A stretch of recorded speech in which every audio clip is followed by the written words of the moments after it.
गुरुदेव द्वारा लिखी हुई पुस्तक है बाबा बलदेव दास,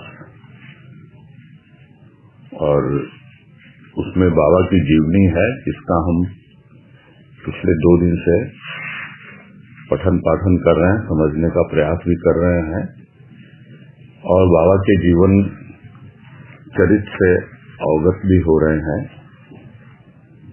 साथ ही साथ गुरुदेव की प्रथम पुस्तक है ये लिखी हुई, और उनकी जो अपनी साहित्यिक शैली है उससे भी अवगत हो रहे हैं। तो कल जहां तक हुआ था उसके आगे बढ़ते हैं। आज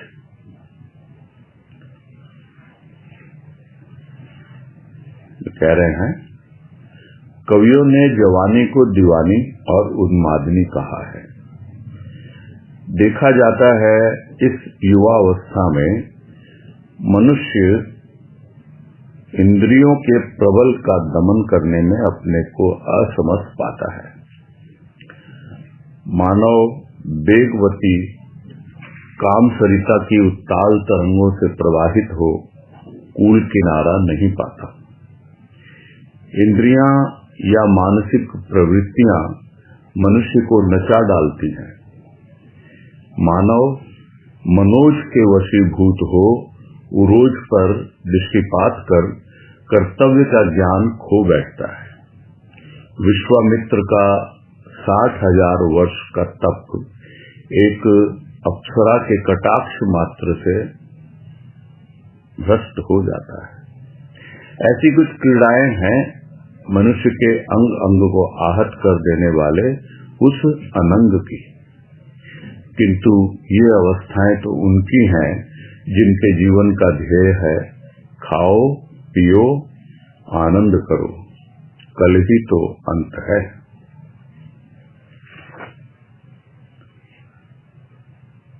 और इसमें एक साधारण मानव के जीवन की अवस्था और किस प्रकार से एक उम्र विशेष में युवावस्था में होता है, लोगों का मानसिक धरातल, उनकी सोच, इसका वर्णन किया गया है। क्योंकि पहले यही बताया कि बहुत कुछ किया उन्होंने, बाबा ने, किंतु शांति नहीं मिली। हृदय की व्याकुलता बढ़ती ही गई, असह्य हो गई, और रहा था एक युवावस्था, जवानी।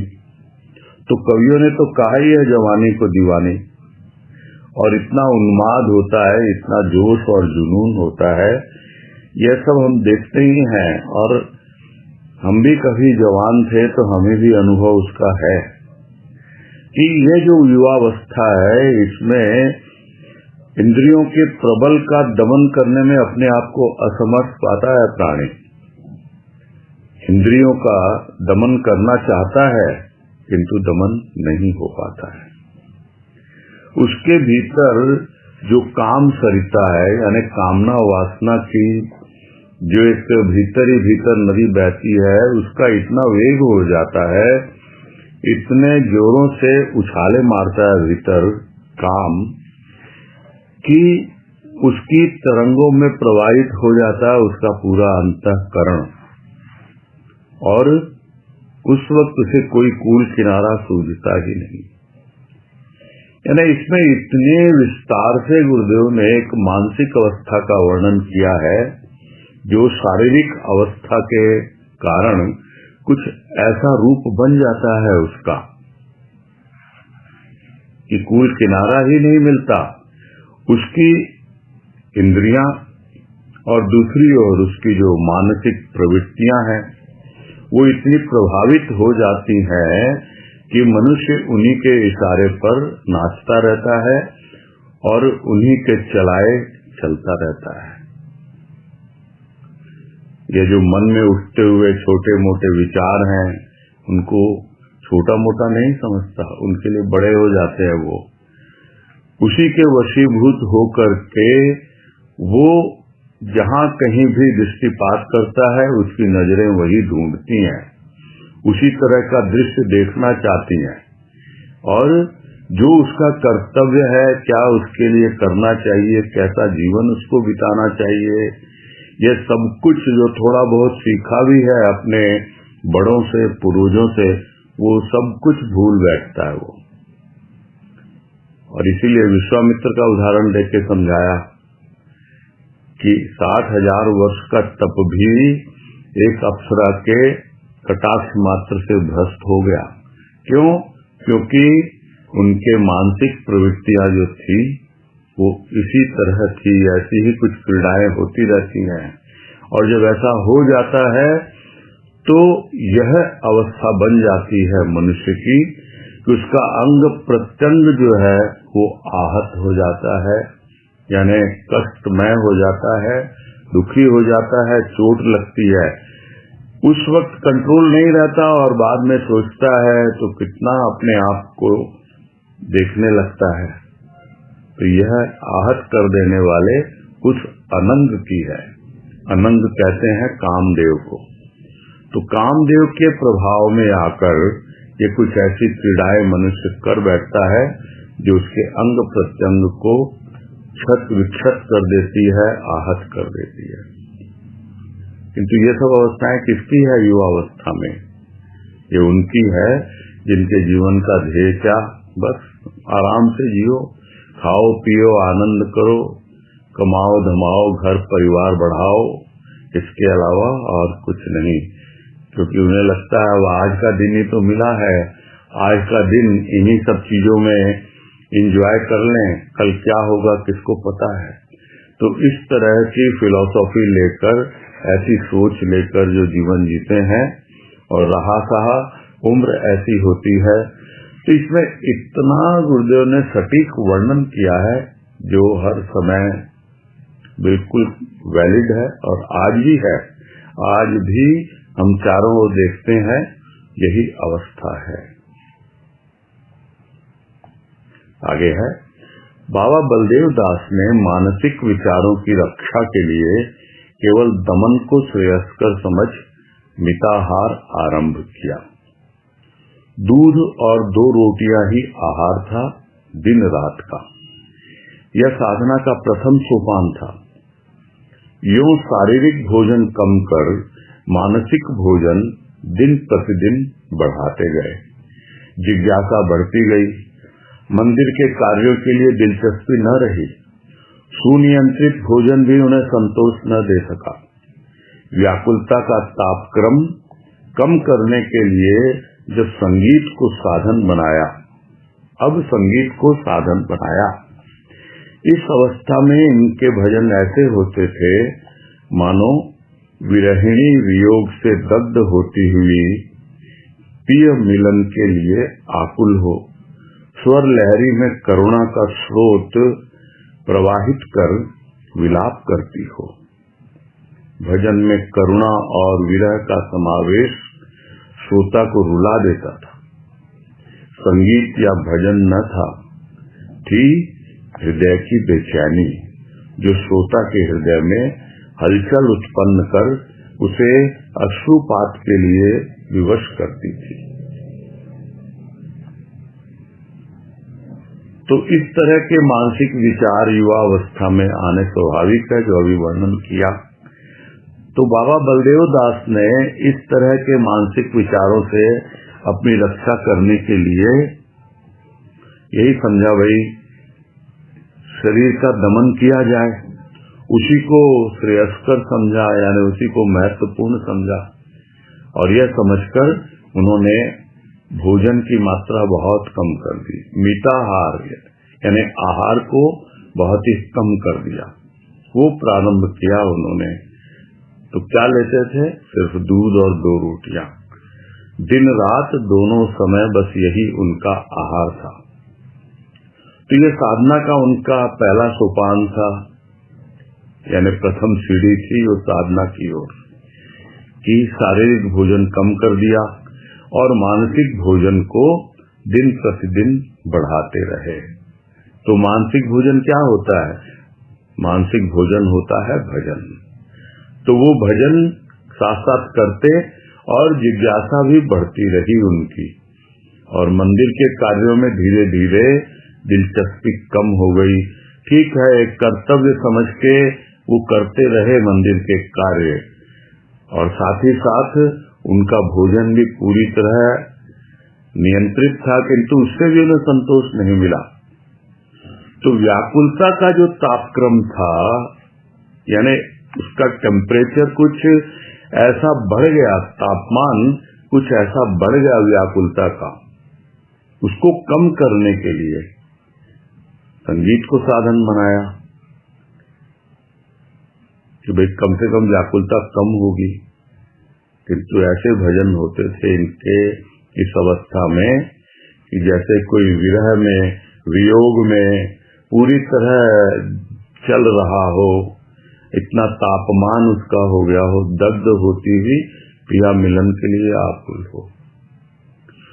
तो विरहने की क्या अवस्था होती है, कवि ने वर्णन किया है कि आड़े दे आले बसन जाड़े हु की रात, यानी रात तो जाड़े की है, किंतु इतना विरह वियोग में जल रही है वो कि जाड़े की रात में भी आड़े दे रही है, आले बसन यानी गीले हुए वस्त्र, और फिर भी वो भी सूखे जा रहे हैं। ये एक अभिव्यक्ति का रूप होता है, और यहाँ पे दग्ध हुए जा रही है प्रिया मिलन के लिए, और उनकी स्वर लहरी में जो भी स्वर निकल रहे हैं, जो भी उनका भजन हो रहा है, उसका राग रागिनी उतार चढ़ाव, उसमें इतनी आकुलता, व्याकुलता और करुणा है कि वो बहकर बाहर प्रकट हो रही है, और ऐसा लगता है कि बस वो तो अपने प्रिय को पुकार रहे हैं। तो भजन में करुणा और विरह का जो समावेश है, दोनों मिलकर कुछ ऐसा रूप बना लेते हैं, तो जो भी उसको सुनता था वो पूरी तरह से अंदर से गदगद हो जाता, उसके भीतर भी वही विरह की व्याकुलता जाग जाती, और उसकी भी आंखों से अश्रुपात होने लगते थे। तो कोई क्या समझे, क्या ये भजन था, क्या यह कोई संगीत था? संगीत उन्होंने सीखा था, जो पहले भी बात आई ना, और संगत भी की थी साधु महात्माओं की, उनसे बहुत कुछ सीखा था, किंतु यह कोई वो संगीत नहीं था, यह कोई भजन भी नहीं था। क्या था यह था हृदय की व्याकुलता का एक रूप, यह थी हृदय की बेचैनी, जिसके कारण श्रोता के दिल में भी हलचल पैदा हो जाती थी, और वो अपने आंसू रोक नहीं पाते।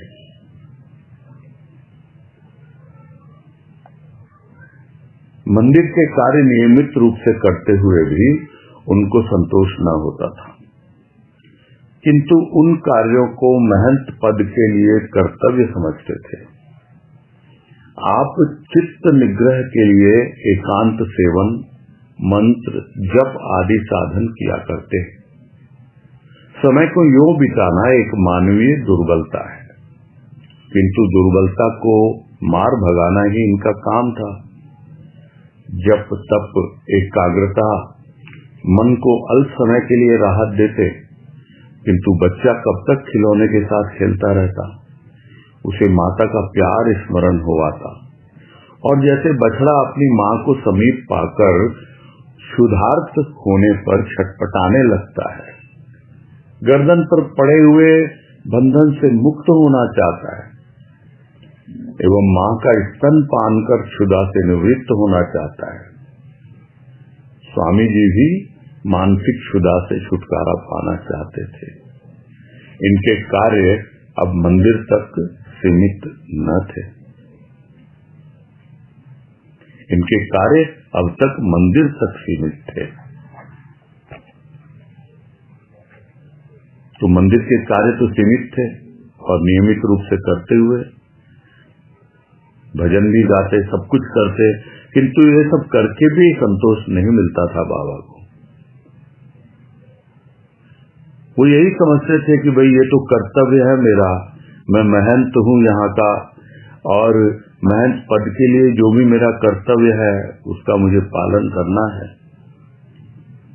किंतु उसके अलावा अपने चित्त निग्रह के लिए, यानी चित्त वृत्ति जो भी भीतर में होती है, तरह तरह के जो विचार जिनका वर्णन पहले किया गुरुदेव ने, कि उनका अवरोध करने के लिए, उनका निरोध करने के लिए एकांत ढूंढते रहते थे। तो एकांत में रहते, एकांत सेवन करते, मंत्र जाप ये सब भी किया करते थे, ये सब साधन किया करते थे। अब यहाँ यह जो कमेंट है गुरुदेव का अपना कमेंट है कि समय को यूं बिताना एक मानवीय दुर्बलता है। यह समझ में आ रहा था बाबा को भी कि कब तक ये चलेगा। एकांत सेवन कर लिया, मंत्र जाप कर लिया, और भी साधन कर लिए इस तरह के। समय तो बीतता जा रहा है ना, लेकिन उसी ये दुर्बलता के कारण इसी में फंसा रहता है प्राणी। किंतु दुर्बलता को मार भगाना ही तो काम था बाबा का।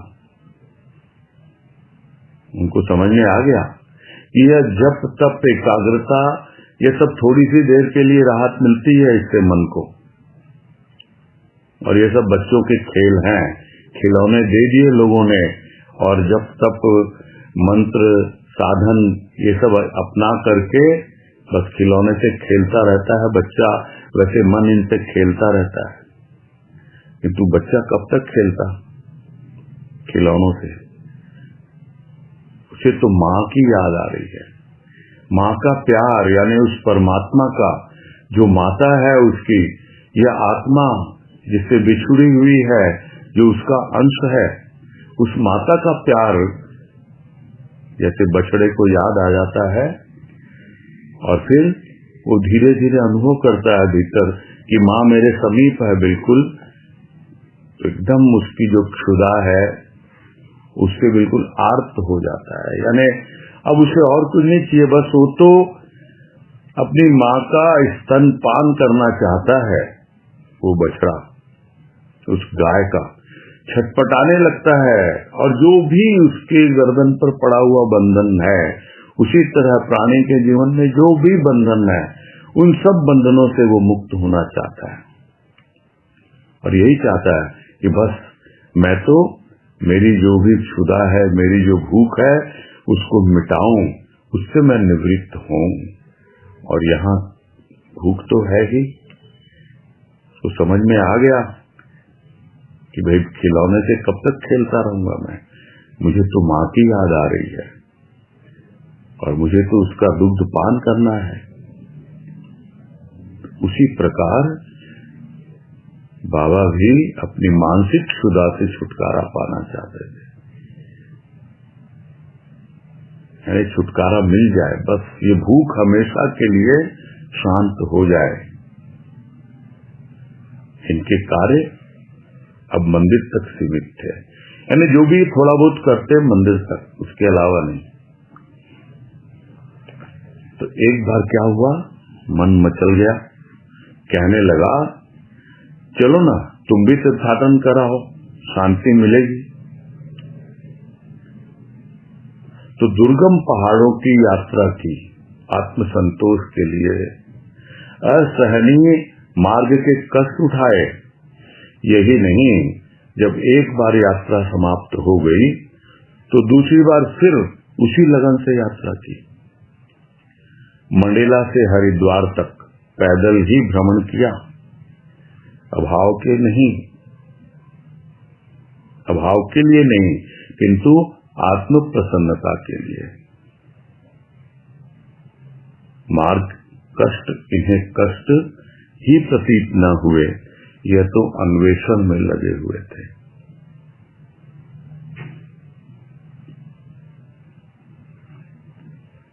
तो दुर्गम पहाड़ों की यात्रा की आत्म संतोष के लिए, यानी संतोष होना। लोग तीर्थाटन करते हैं, पहाड़ों की यात्रा करते हैं, तो अनेक कष्ट उठाए मार्ग में, और एक बार यात्रा पूरी हो भी गई तो फिर उसी प्रकार उसी लगन से फिरते गए।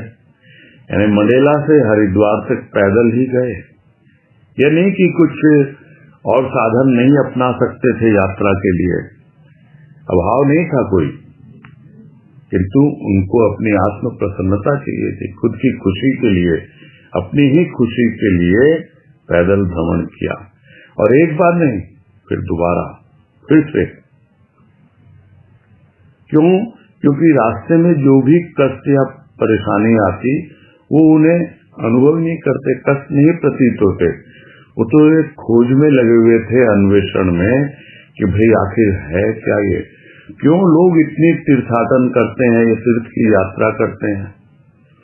एक बार किया, कुछ खास विशेष नहीं समझ में आया, फिर दोबारा किया, तो इस तरह फिर से लगे, और यदि कष्ट प्रतीत होता तो फिर जाते ही नहीं दोबारा पैदल, फिर दोबारा गए हैं पैदल।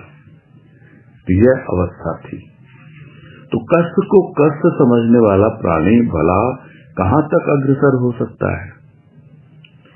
विपत्ति माला को चूर्ण विचूर्ण करते हुए साधक अपने साध्य देव की ओर बढ़ते हैं।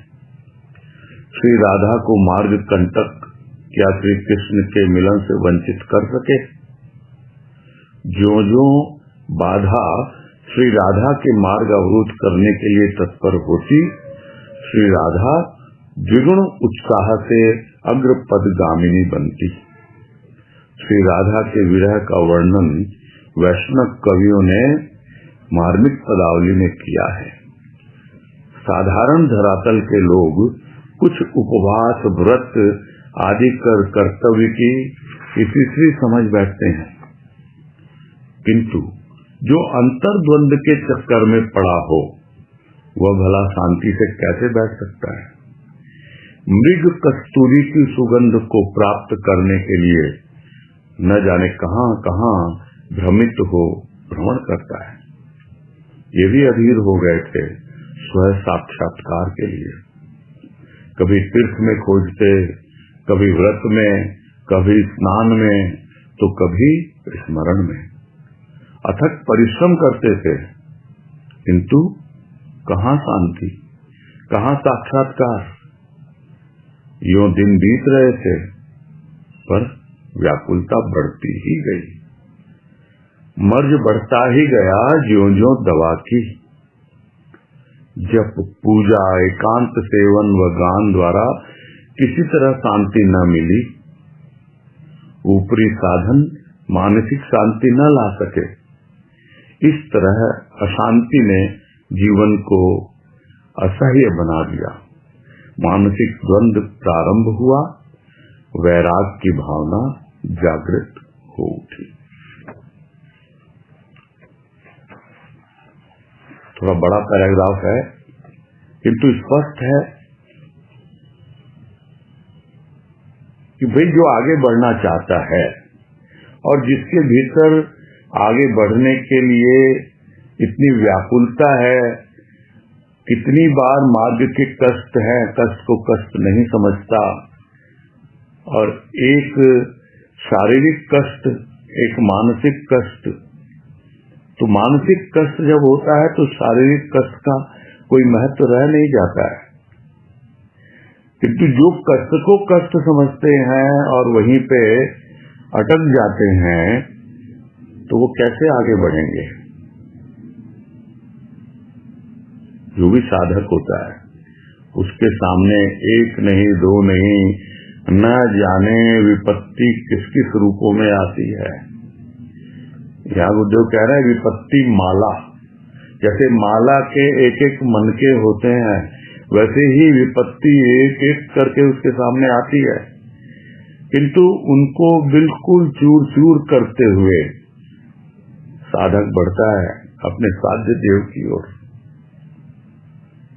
और फिर उदाहरण लिया राधा का, कि राधा के रास्ते में कितने कांटे थे, किंतु क्या श्री कृष्ण के मिलन से रोक सके वो कांटे उनको? जितनी बाधा बढ़ती गई उतनी ही राधा और आगे बढ़ने के लिए तत्पर होती गई, दुगने उत्साह के साथ। अग्रपदगामिनी यानी आगे कदम बढ़ाने के लिए, और बिल्कुल उतने ही दुगने उत्साह और उमंग के साथ।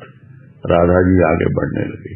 तो यह सब वर्णन जो है राधा के विरह का, यह वैष्णव कवियों ने बहुत ही मार्मिक ढंग से वर्णन किया है पदों में। तो साधारण धरातल के लोग ये सब समझ नहीं पाते हैं। वो तो कुछ उपवास कर लेंगे, कुछ व्रत कर लेंगे और समझ लेंगे हम तो धार्मिक हो गए और हमारा जो कर्तव्य है हमने पूरा कर लिया। किंतु जिसके अंतर में द्वंद्व चल रहा हो तो वो भला शांति से कैसे बैठ सकता है कि क्या करूं क्या नहीं करूं, कैसे निजात पाऊं, कैसे मैं शांत हूं। ये बार बार थोड़ा सा व्रत उपवास कर लिया, थोड़ा भजन कीर्तन कर लिया तो उसे शांति मिल गई, थोड़ी देर को मिली भी, तो फिर वो शांति से नहीं बैठ सकता है। तो जिस प्रकार से कस्तूरी का मृग होता है, उसके पास है किंतु वो नहीं जानता, वो भ्रमित है इसलिए नहीं जानता। तो भ्रमित है तो वो भ्रमण करता रहता है, यहां से वहां घूमता रहता है। तो यही साधारण प्राणी की अवस्था है। सबके भीतर है वो सुगंध, भीतर से ही आ रही है, किंतु कभी वो तीर्थाटन करता है, कभी व्रत उपवास करता है, कभी मंत्र उच्चार करता है, इन्हीं सब में लगा रहता है और फिर भी शांति नहीं मिलती। किंतु जो समझता नहीं मुझे तो चाहिए शांति, मुझे तो चाहिए अपना साक्षात्कार, अपने आप को जानना है मुझे, तो ये भी अधीर हो गए बाबा भी स्व साक्षात्कार के लिए। तो कोसते तो थे, कभी तीर्थ में, व्रत में, स्नान में, स्मरण में बहुत परिश्रम भी करते थे, शांति मिली नहीं रही। कहाँ थी? नहीं चाहते थे साक्षात करना, नहीं मिला साक्षात्कार। तो ऐसे ही दिन व्यतीत हुए जा रहे थे, किंतु व्याकुलता कमी नहीं हो रही है, बल्कि बढ़ती चली जा रही है। सोचते थे कि भाई ये एक ऐसी बीमारी है जिसका इलाज जो है इन्हीं में है, कि तीर्थ है, व्रत है, स्नान है, स्मरण है, भजन है, इन्हीं में है। किंतु अवस्था क्या हो गई कि मर्ज बढ़ता ही गया, ज्यों-ज्यों दवा की। रोग का इलाज करते रहे किंतु रोग तो और बढ़ता ही चला गया। तो किसी प्रकार भी शांति नहीं मिली। जप पूजा एकांत सेवन गान, क्योंकि ये सब तो ऊपरी साधन थे। तो ऊपरी साधन मानसिक शांति कहां से लाएंगे? नहीं ला सके। और इतना भीतर अशांति का साम्राज्य हो गया कि पूरा जीवन ही असहनीय हो गया कि क्या जीवन है, इतनी व्याकुलता सहन नहीं हो रही है। और फिर एक अलग प्रकार का मानसिक द्वंद्व प्रारंभ हो गया और भीतर से वैराग्य की भावना जागृत हो गई कि क्या सब उलझे हुए हो इसमें, तुम छोड़ो, निकल जाओ अब यहां से, त्याग कर। मन ने कहा क्या त्याग करूं? मातृ ममता, पितृ स्नेह का त्याग तो पूर्व ही कर चुका, अब मेरे पास है ही क्या? वैराग्य की भावना ने कहा भूलते हो यह जो महंत पद है उसे क्यों अपना रखा है? क्या सम्मान की आकांक्षा तुम्हारे पथ में बाधक न होगी? तुमने परिवार का प्रेम भगवत प्रेम के रूप में बदल दिया, अब अपने को पहचानो। तो वैराग की भावना इतनी तेज हो गई कि सब छोड़ छाड़ दो, त्याग कर दो सब। तो मन तो अपना प्रश्न उठाएगा ही। तो द्वंद्व है ही यही कि एक प्रश्न उठता है, उसका उत्तर मिलता है, फिर भी शांति नहीं मिलती। फिर एक प्रश्न उठ जाता है, तो मन ने तो यही कहा कि क्या त्याग करूं भाई? पहले तो माँ की ममता और पिता का स्नेह वो तो कर ही चुका हूं। जब से गृह त्यागी हुआ जब से घर छोड़ के आया और मंदिर का महंत पद स्वीकार किया, ये तो पहले ही त्याग हो चुका है। अब और है ही क्या त्याग करने के लिए। तब वैराग्य की भावना क्या कहती है, अरे यह जो महंत पद है ना, भूल गए तुम इसको, क्यों इसको अपना रखा है? इसीलिए ना कि तुम चाहते हो मान सम्मान बढ़ाई की आकांक्षा है तुम्हारे मन में, तो क्या ये तुम्हारे लिए बाधक नहीं है? जिस प्रकार तुमने घर परिवार में जो तुम्हारा प्रेम था उसका रूप बदल दिया, वो भगवत प्रेम में बदल गया, प्रभु के प्रति प्रेम का रूप उसने धारण कर लिया, तो क्या अब अपने आप को पहचानने के लिए इस महंत पद का त्याग नहीं कर सकते? क्यों इसको अपना रखा है? पहचानो, अपने आप को पहचानो। अतः महंत पद त्याग करना ही श्रेयस्कर समझा। राग और वैराग्य के युद्ध में वैराग्य विजयी हुआ, भावों में उथल पुथल हुई, किंतु सत्य ने अपनी छाप हृदय पर लगा दी। गांव के संभ्रांत व्यक्तियों को एकत्र कर बाबा जी बोले, मुझसे यह काम ना हो सकेगा, अब इस मंदिर की देखरेख आप लोग करें और इस कार्य संभालें।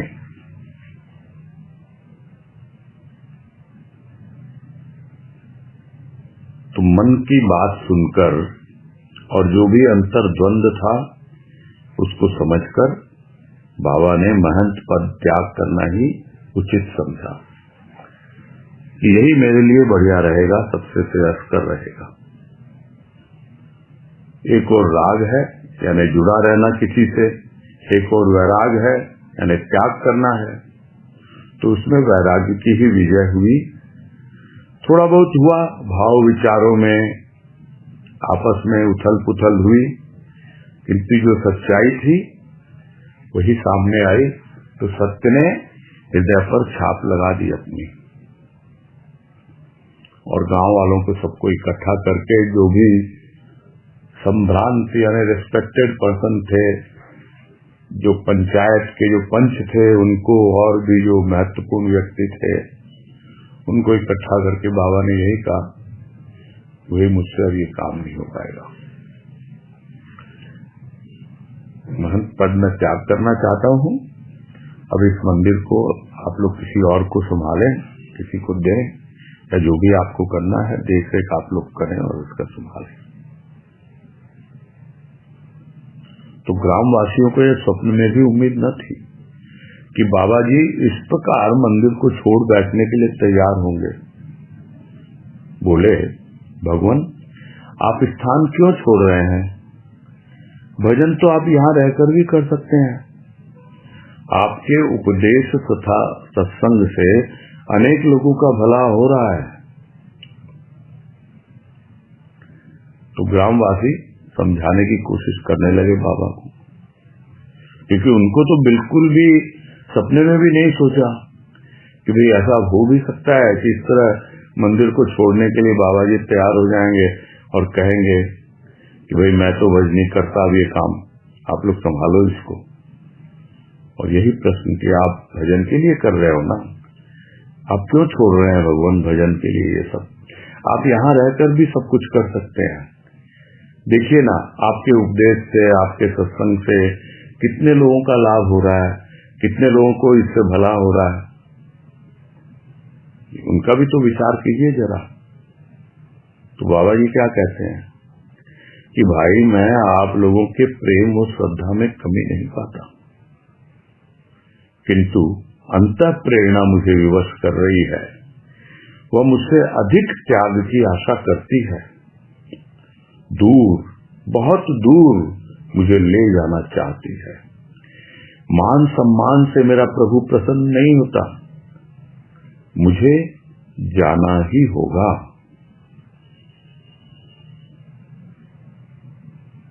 बाबा जी तो यही कह रहे हैं कि आप लोगों के प्रेम श्रद्धा में कमी नहीं है, मुझे दिखाई दे रहा है, मुझे बहुत प्रेम से आप लोग मुझे रख रहे हो, किंतु मेरे भीतर जो अंदर से प्रेरणा आ रही है, जो मेरे भीतर बैठा हुआ वो अंतर प्रेरणा दे रहा है और मैं उसके विवश हूं, उसके सामने कुछ नहीं बोल पा रहा, कुछ कर नहीं पा रहा। वो प्रेरणा यही चाहती है कि जितना तुमने अब तक त्याग किया है वो पर्याप्त नहीं है और अधिक तुम्हें त्याग करने की आवश्यकता है। मुझे तो बहुत दूर जाना है, बहुत दूर ले जाना चाहती है वो अंतः प्रेरणा मुझे। मेरा जो प्रभु है वो इन सबसे प्रसन्न नहीं होता कि मैं थोड़ा सा उसको मान दे लूं या लोग मुझे मान सम्मान दे दें। नहीं भाई, मुझे तो जाना ही होगा। और यह कहकर मान सम्मान पर लात मारकर बाबा ने एकांत जीवन स्वीकार किया। महंत पद का अंत कर प्रस्थान किया गांव के समीप श्मशान को। यह वह स्थान है जहां पंच तत्वधारी का अंतिम संस्कार किया जाता है। क्षणिक वैराग्य के लिए श्मशान वैराग्य शब्द का प्रयोग किया जाता है, किंतु क्षणिक वैराग्य उनके लिए है जो क्षण भर अर्थात अल्पकाल के लिए उस स्थान पर स्थित होते हैं। अशांति ने अपना चक्र और भी गतिशील बनाया, मंदिर से महामंदिर में आए। यह वह स्थान है जहां संसार के मकड़ी के जाल का एक एक तार टूटकर मनुष्य को उपदेश देता है और कहता है, देखो मुझे तुम महाजाल समझते थे, किंतु अब उस जाल का रहस्य समझा। मकड़ी ने जाल फैलाया, स्वयं जाल में फंसी। यह का क्या कम आश्चर्य है। युधिष्ठिर के महद आश्चर्य से यह किसी तरह कम नहीं। मनुष्य अनेक विचारों के जाल में बंधकर छटपटाता है, हाय हाय करता। अभागा विचार से काम नहीं लेता कि स्वयं ही तो इस जाल का करता है, केवल फैलाना ही जानता है, उसे लपेटना नहीं। केवल विज्ञान का ही उपासक बनता है, ज्ञान का नहीं। वस्तु का विस्तार विज्ञान है और विस्तार को एक स्थान में ले आना ज्ञान है। जानता हुआ भी अनजान क्यों बनता है? तब यूं कहकर बरी होना चाहता है, यही तो माया है। केवल माया कहकर अर्जुन की तरह क्लवृत्ता को प्राप्त करना क्या श्रेष्ठ धर्म है? ज्ञान की पुकार सुनो, उठो, जागो, श्रेष्ठता को प्राप्त करो। नपुंसक का प्रशंसक विश्व में कोई नहीं, स्वयं उसका मन उसको भर्त्सना देता है।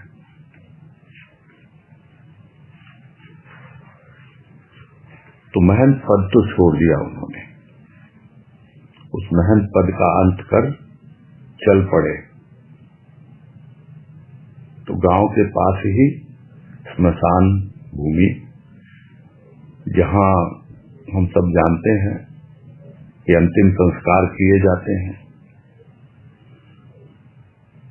तो जहां पांच तत्वधारी जो है उसका अंतिम संस्कार होता है, यानी पांचों तत्व अपने तत्वों में विलीन हो जाते हैं। पांच तत्व आकाश, वायु, अग्नि, जल और भूमि। तो ये पांचों तत्व अपने अपने तत्वों में विलीन हो जाते हैं इस स्थान विशेष पर पहुंचने के बाद। तो जो लोग जाते हैं श्मशान में, तो ज्यादातर लोगों को देखा गया है कि उस समय तो बड़ा ही वैराग्य उमड़ता है कि अरे एक दिन मेरी भी तो यही अवस्था होगी। किंतु वो वैराग्य कितना ठहरता है, और इसी को कहा गया जो रामकृष्ण परमहंस ने भी कहा, श्मशान बैरागी।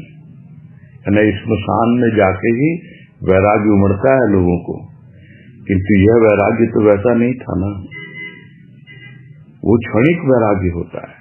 तो क्षणिक वैराग्य के लिए ही शब्द का प्रयोग किया जाता है, श्मशान वैराग्य, किंतु क्षणिक वैराग्य उनके लिए है जो थोड़ी सी देर के लिए, अल्पकाल के लिए वहां होते हैं। यानी किसी के अंतिम संस्कार में गए, शामिल हुए और उसके बाद वहां से लौट आए। किंतु जो वहीं पे अपना डेरा डाल के बैठा है, उसी स्मशान को अपना स्थान बना लिया, फिर उसके लिए क्या वो क्षणिक वैराग्य है? किंतु ये कौन सी जगह है? एक था मंदिर और ये तो महामंदिर में आ गए हम। किंतु अशांति तो पीछा नहीं छोड़ रही, और भी गतिशील हो गई अशांति। अशांति ने अपना चक्र और भी गतिशील बना लिया कि वो एक मंदिर था, यहाँ महामंदिर में आए तो दिखलाई पड़ रहा है ये क्या है, इस स्थान क्या है। ये संसार के मकड़ी के जाल का एक एक तार टूट कर मनुष्य को समझाता है, उपदेश देता है और कहता है कि देखो क्या समझते हो तुम महाजाल समझते हो क्या? इस जाल का रहस्य समझा तुमने? जिस तरह मकड़ी ही तो स्वयं जाल फैलाती है और उसमें फंस जाती है। तो वहां बैठकर चिंतन मनन करने से बहुत बार इस तरह की बातें आती हैं और एक वैराग्य भी जागता है कि तू कब तक टिकता है, स्वयं जाल में फंस गया। ये तो बहुत बड़ा आश्चर्य है, कोई कम आश्चर्य थोड़ी है। क्योंकि युधिष्ठिर को लगता है कि सब लोग इसी तरह फंसे हुए हैं, सब मिथ्याभाषी हैं, मिथ्या बोलते हैं और उसमें फंस जाते हैं। ये माया का जाल, मिथ्या का जाल। तो अनेक विचारों के जाल में बन जाता है मनुष्य, हाय हाय करता रहता है, परेशान होता रहता है, दुखी होता रहता है, अपने आप को अभागा समझता है, किंतु विचार नहीं करता है। नहीं ना, विचार करने की क्षमता नहीं है, वैचारिक शक्ति नहीं है। जो जितनी है भी तो उसे काम नहीं लेता। ये तो समझाता है कोई से कि भाई स्वयं ही तो तू इस जाल का करता है, तूने तो ये जाल फैलाया है, तू फैलाना तो जानता है किंतु उसे लपेटना नहीं जानता। जिस तरह अभिमन्यु ने सीख लिया, चक्रव्यूह में प्रवेश तो कर गया किंतु बाहर निकलना नहीं जानता वो, और मृत्यु को प्राप्त होता है। वही प्राणी की अवस्था, जाल फैला के बैठ गया, बंधन में बंध गया, अब वापस कैसे निकले? क्यों? क्योंकि वो विज्ञान का उपासक है, भौतिक ज्ञान का उपासक है, भौतिकता में उलझा हुआ है। वो ज्ञान का उपासक नहीं, आध्यात्मिक ज्ञान का उपासक नहीं है। और ये बहुत काम की बात जो पहले भी हम लोग करते रहे हैं, गुरुदेव और स्पष्ट रूप से समझा रहे हैं कि वस्तु का विस्तार विज्ञान है।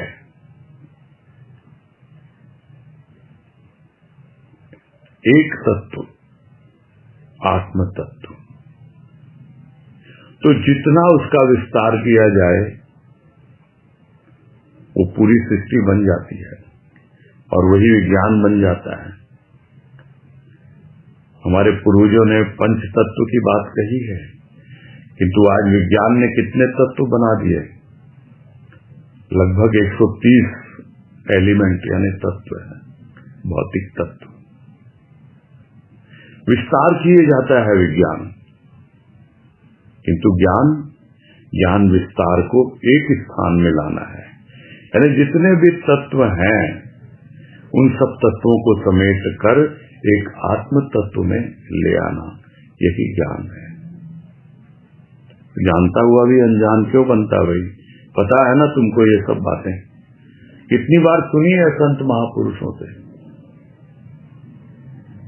किंतु उसके बावजूद ये कह करके अपना पिंड छुड़ाना चाहता है, बरी होना चाहता है कि भाई यही तो माया है, मैं क्या करूं, माया में उलझा हुआ हूं मैं।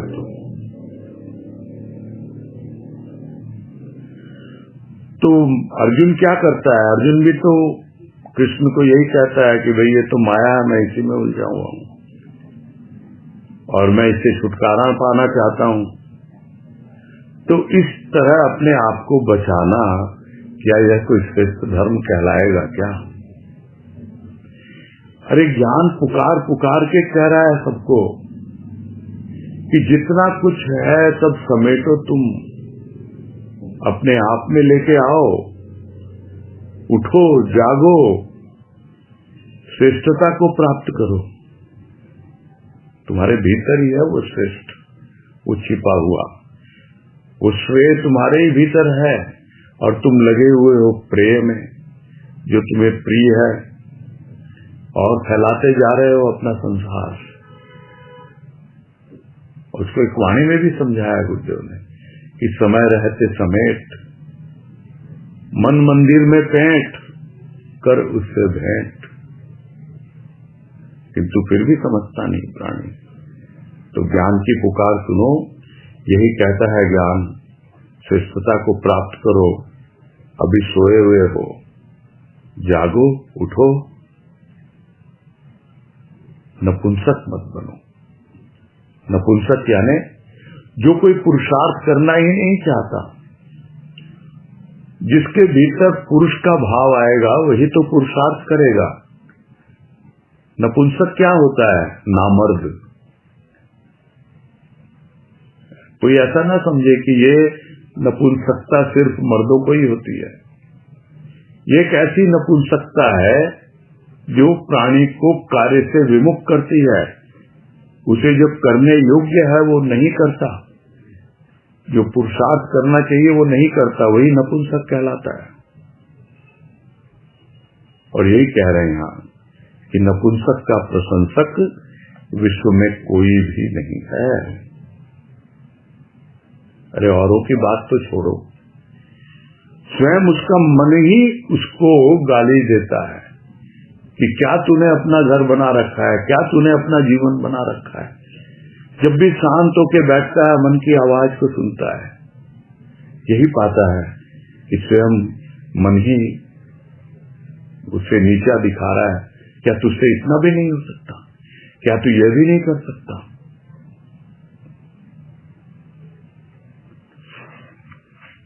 और इस पैराग्राफ में जरा हम देखें कितनी सुंदर ढंग से गुरुदेव ने एक मानव के मन का वर्णन किया है और किस तरह उसका जीवन जो मकड़ी के जाल की तरह फैला रखा है उसने, और उसी में फंसा हुआ है, और उसे बाहर निकलने के लिए भी कितनी प्रेरणा दे रहे हैं, कितना उत्साहवर्धन कर रहे हैं।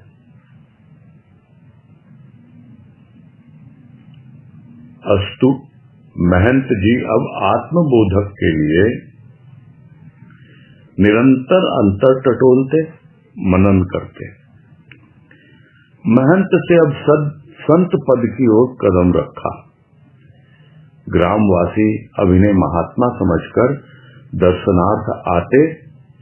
अल्पकाल में ही लोगों की भीड़ उत्तरोत्तर बढ़ती गई। आप आगंतुक को प्रसन्न वदन स्वागत करते और उपदेश सुनाते, किंतु भीतर का द्वंद्व तो ज्यों का त्यों रहा। विकलता रुदन का कारण बन जाती। आर्त स्वर से पुकार कर कहते, प्रभु क्यों मुझे तरसा रहे हो? मेरी पुकार तो सुनो। मैंने तुम्हें रिझाने के लिए मान सम्मान छोड़ा, कुटुंब परिवार छोड़ा, साथियों का स्नेह, भक्तों का भाव, युवावस्था का भोग, किंतु तुम कैसे निर्मम हो, पाषाण से तुम भगवान बन साकार रूप में दर्शन नहीं देते? क्यों अपना छलिया रूप मुझे दिखा रहे हो? रहने भी दो, अब तो तरस खाओ।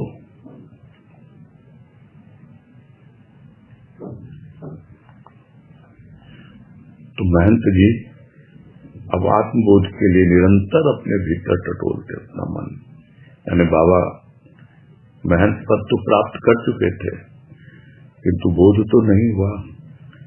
अब उनका कदम बढ़ चुका था महंत से संत पद की ओर,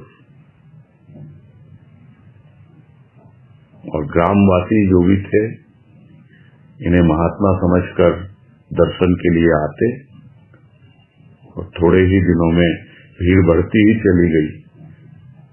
दर्शन कर लो भाई, ये रहते यहाँ पर श्मशानवासी हैं। प्रसन्न वदन स्वागत भी करते, खुशी खुशी जो भी आते उनको उपदेश भी सुनाते, किंतु अपने भीतर की अवस्था तो वही जानते थे। भीतर का द्वंद्व तो बढ़ता ही चला जा रहा था, कुछ कम हो ही नहीं रहा था। इतनी व्याकुलता, इतनी विकलता, रो रो कर पुकारते अपने प्रभु से, कहते क्यों मुझे तरसा रहे हो? सुनो ना, मेरी पुकार तो सुनो। क्या तुम्हें दिखलाई नहीं दे रहा कि क्या मेरी अवस्था है? मैंने क्या क्या किया है? तुम्हें रिझाने के लिए तो किया सब, मान सम्मान छोड़ दिया, वो महंत पद, कुटुंब परिवार छोड़ दिया, मेरे जो भी यार दोस्त थे, जो भी साथी बंधु बांधव थे, उनका जो भी मेरा प्रेम वो छोड़ा, कई भक्त बन गए, उनके लिए भी कुछ भी मेरे प्रति नहीं रहा, मेरे भीतर भी उनके प्रति नहीं। इतना ही नहीं, जो युवावस्था भोग विलास के लिए, आनंद उठाने के लिए, सुख भोगने के लिए होती है, उसको भी छोड़ा। किंतु तुम तो कैसे निर्मम निकले? अरे तुम तो पत्थर से हो भगवान, क्या जरा भी तुम्हारा दिल नहीं पिघलता? क्या तुम साकार रूप में आकर मुझे अपना दर्शन नहीं दोगे?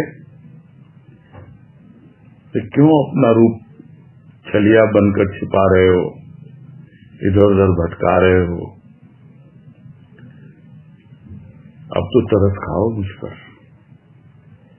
यानी कितनी व्याकुलता है भीतर में। तो भीतर का ज्ञान जो है वो क्या कहेगा? क्या आवाज आती भीतर से? तो अब ज्ञान कहता, तू व्यर्थ ही चेष्टा कर रहा है। जिस वस्तु से मनुष्य पूर्णत्व प्राप्त करता है वह तेरे लिए अलभ्य ही है। इसीलिए तो तुझे सब कुछ त्याग के बाद भी अशांति ही ने घेर रखा है। तो भीतर ज्ञान तो यही कह रहा है, ये सारी चेष्टा तेरी बेकार है।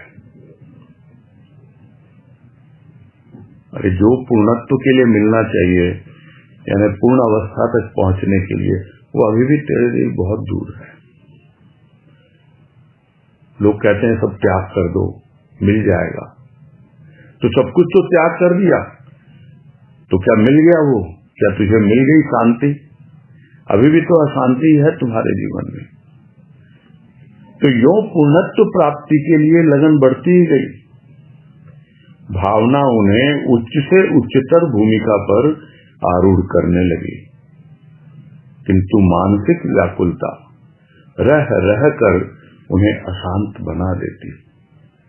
पूर्णत्व उनके लिए चंद्रमा की तरह अलभ्य था और स्वयं अपने कार्यों को बौने की चेष्टा के रूप में देखते।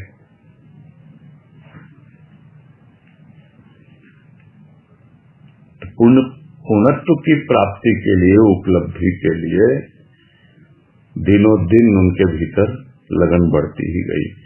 और आगे करूं, क्या करूं, क्या न करूं, भावना धीरे धीरे और उच्च अवस्था की ओर ले जाती है। धरातल ऊंचा हो गया, होता जा रहा है, किंतु मानसिक शांति का कहीं नामो निशान नहीं। मानसिक व्याकुलता बीच बीच में आती है, अशांत कर जाती है। थोड़ी देर के लिए अनुभव में आता है कि भाई कल तक जो मैं था उससे और बेहतर अवस्था में हूँ, और उच्चतर भूमि पर आरूढ़ हूँ, मैं वहां पहुंच चुका हूँ, किंतु अभी भी पूर्णत्व की प्राप्ति नहीं हुई है। तो ऐसा ही लगता था जैसे एक बौना हो और चंद्रमा को छूने की कोशिश कर रहा हो। तो ऐसा ही उन्हें प्रतीत होता था कि अरे पूर्णत्व है वो चंद्रमा की तरह है, कितनी दूर है, और मैं तो एक बौने की तरह कितनी चेष्टा करूंगा, चेष्टा करके भी क्या हासिल होगा? क्या मैं पूर्णत्व प्राप्त कर पाऊंगा? कब से तो चेष्टा कर रहा हूं, कितनी लगन से आगे बढ़ रहा हूं, कितनी अगन है मेरे भीतर, और फिर भी ठीक है, अवस्थाएं बदल रही है, धरातल ऊपर उठ रहा है, किंतु शांति तो नहीं मिल रही। अभी भी अशांत बना हुआ हूं। फिर भी प्रयास करना क्या छोड़ देगा? पुरुषार्थ करना क्या छोड़ देगा? उसी दृष्टिकोण से देखते, किंतु समझ नहीं पाते कि क्या करूं कि क्या ना करूं। बस समय हो गया, आज यही पूरा करते हैं।